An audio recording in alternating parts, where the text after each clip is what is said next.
السلام علیکم دوستوں، اسلامی اتہاس کے بارے میں جانکاری دینے کا یہ ہمارا تیسرا پارٹ ہے۔ ہمیں امید ہے آپ لوگوں کو ہماری پچھلی ویڈیو اور دی ہوئی جانکاری پسند آئی ہوگی۔ آگے کی جانکاری ہم شروع کرتے ہیں۔ حاشم نے یثرب کی ایک قوم کے سردار عمرو بن لوید کی بیٹی سلمہ سے شادی کی۔ اس شادی میں لڑکی کے باپ نے یہ شرط رکھی تھی کہ لڑکی اپنی اولاد کے ساتھ اپنے مائکے میں ہی رہے گی۔ شادی کے بعد ایک بار اپنی پتنی کو مکہ لائے۔ جب وہ بیاپار کے لیے شام جانے لگے تو سلمہ کو، جو کہ اس سمے گربھوتی تھی، یثرب اس کے پتا کے یہاں چھوڑ گئے۔ جب شام سے واپس آ رہے تھے تو راستے میں مقام گجھا میں ان کا انتقال ہوا۔ کچھ عرصے بعد سلمہ نے ایک بچے کو جنم دیا جس کا نام شیبہ رکھا۔ کہتے ہیں کہ بچے کے پیدائشی سفید بال تھے اور عربی میں شیبہ بڈھے کو کہتے ہیں۔ بچے کی پیدائش 497 عیسوی میں ہوئی۔ شیبہ بن حاشم باپ کی موت کے بعد بچہ اپنی ماں کے پاس ہی رہا۔ جب وہ 7-8 سال کا ہو گیا تو اس کا چچا مطلب یثرب سے مکہ لے آیا۔ مطلب اسے لے کر جب مکہ میں پہنچے تو سفر کے کارن دیکھنے میں بچے کی حالت اچھی نہیں تھی۔ کپڑے گندے، اونٹ پر اپنے چچا کے پیچھے بیٹھا ہوا تھا، پھر بھی خوبصورت اور آکرشک نظر آ رہا تھا۔ لوگوں نے مطلب سے پوچھا تو انہوں نے بچے کے بارے میں بتایا کہ یہ میرا غلام ہے۔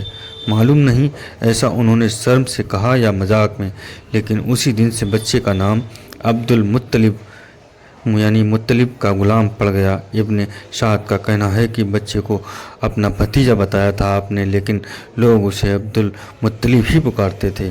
بچہ ہونہار تھا، چچا نے باپ کی طرح اس کی پرورش کی۔ بچہ جب جوانی کی طرف رجوع ہوا تو سن 520 عیسوی میں مطلب کا دیہانت ہو گیا۔ قوم کی سرداری اور سقایا ایوم رفادہ کے ادھیکار عبد المطلب کو وراثت میں مل گئے۔ عبد المطلب کے چاچا نفیل نے عیسیٰ بس انہیں دبانے اور ان کے کام میں روڑے اٹکانے کی کوشش کی، لیکن ان کا ماموں ابو سعد یثرب سے آ کر قریش کو یہ سمجھانے میں کامیاب ہو گیا کہ عبد المطلب کو تم بے یارو مددگار مت سمجھنا۔ ایک زمانے میں جب جرہم کو مکے سے نکالا گیا تو انہوں نے جاتے ہوئے جمجم کے کنویں کو پاٹ دیا۔ اس میں سونے کے 2 ہرن اور کچھ تلواریں ڈال کر اوپر سے اس کے نشان کو ہی مٹا گئے تھے۔ اس بات کو صدیاں بیت چکی تھیں اور لوگ کنویں کی جگہ کو بھول چکے تھے۔ عبد المطلب نے بڑی کوشش سے کنویں کے استان کو کھوج نکالا، جو کہ کعبہ میں اشاف اور نائلہ کے چبوترے کے سامنے تھا۔ اپنی قوم کو کنواں کھودنے کے لیے کہا، لیکن کسی نے ان کا ساتھ نہیں دیا۔ انہوں نے اپنے بڑے لڑکے حارث کو ساتھ لے کر کھدائی کا کام شروع کر دیا۔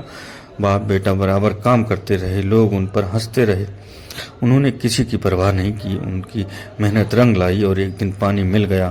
کنویں میں دبے ہوئے اشاشے بھی مل گئے۔ عبد المطلب نے منت مانی کہ اگر پانی مل گیا تو وہ اپنے ایک بیٹے کی قربانی دیں گے۔ قریش نے جب کنویں کو دیکھا تو انہوں نے رشتہ دار بننے کے لیے ان سے جھگڑا کرنا شروع کر دیا۔ اس وقت مطلب نے منت مانی کہ اگر یہ میرے 10 جوان لڑکے ہوں گے تو میں ان میں سے ایک کی بلی چڑھاؤں گا۔ عبد المطلب کے 10 بیٹے ہوئے، عبداللہ، ابو طالب، عبد مناف، جبیر۔ ان تینوں کی ماں کا نام فاطمہ بنت عمرو مخزومیہ تھا۔ عباس جرار ان کی والدہ نتیلہ عمریہ تھیں۔ یہ بڑی مالدار خاتون تھیں۔ انہوں نے پہلی بار کعبہ پر ریشم کا غلاف چڑھوایا تھا۔ حمزہ اور مقوم کی والدہ ہالہ بن بہیل تھیں۔ ابو لہب کی ماں کا نام لبنہ تھا۔ حارث کی ماں صافیہ تھیں، جو کہ بنو عامر بن سعاسہ قبیلے کی تھیں۔ گیداگ جن کا اصلی نام حجل اور ماں کا نام ممنہ تھا۔ منت والی بات کو بعض اتہاس کے بدوانوں نے مشکوک بھی قرار دیا ہے، لیکن اس کا ورنن آوشک ہے کیونکہ اسلامی تاریخ کی زیادہ تر کتابوں میں اس گھٹنا کو درشایا گیا ہے۔ ابن اسحاق نے اسے روایت کیا ہے اور ابن اسیر، طبری اور طبقات ابن اسعد میں بھی اس کا حوالہ موجود ہے۔ ایک دن عبد المطلب نے اپنے سبھی لڑکوں کو جمع کیا اور انہوں نے اپنی منت والی بات بتائی۔